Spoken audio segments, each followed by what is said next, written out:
Hello students, তোমাদের সকলকে স্বাগত জানিয়ে আজকের ভিডিও শুরু করছি। আজকের ভিডিওর বিষয় ক্লাস 10 ম্যাথ সলিউশন।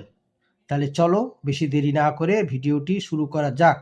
তার আগে তোমাদের কাছে আমার একটা ছোট্ট অনুরোধ, যদি ভিডিওটি তোমাদের ভালো লেগে থাকে তাহলে ভিডিওতে একটা লাইক এবং চ্যানেলটি অবশ্যই সাবস্ক্রাইব করবে, ঠিক আছে?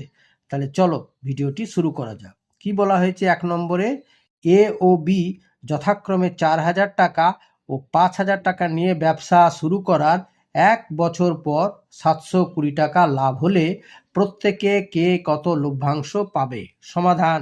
দেখো, এখানে এ দিচ্ছে 4,000 টাকা আর বি দিচ্ছে 5,000 টাকা মূলধন হিসাবে। তাহলে তাহলে কি হচ্ছে না, এ ও বি এর মূলধনের অনুপাত সমান 4,000 টাকা ইস টু 5,000 টাকা। এবারে কি হলো, এটাকে লঘিষ্ঠ আকারে করলে হবে 4:5। হ্যাঁ, 4:5।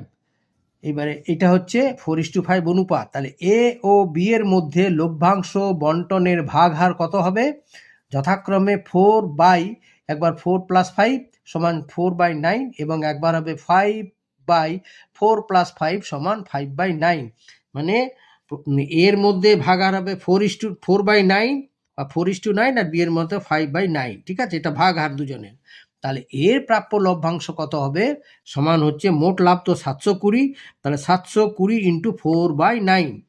এবারে 9কে 9 দিয়ে কাটলে 1, 720কে 9 দিয়ে কাটলে 80। তাহলে উপরে কি দিয়ে গুণ হলো? 80কে 4 দিয়ে, সমান 320 টাকা। এবং বিয়ের প্রাপ্য লভ্যাংশ সমান হবে 720 ইন্টু 5/9। ওইরকম 9কে 9 দিয়ে কাটলে 1, 720কে 9 দিয়ে কাটলে 80। তাহলে গুণ করলে কত হচ্ছে? 80 ইন্টু 5 মানে 400 টাকা। ঠিক আছে? আচ্ছা।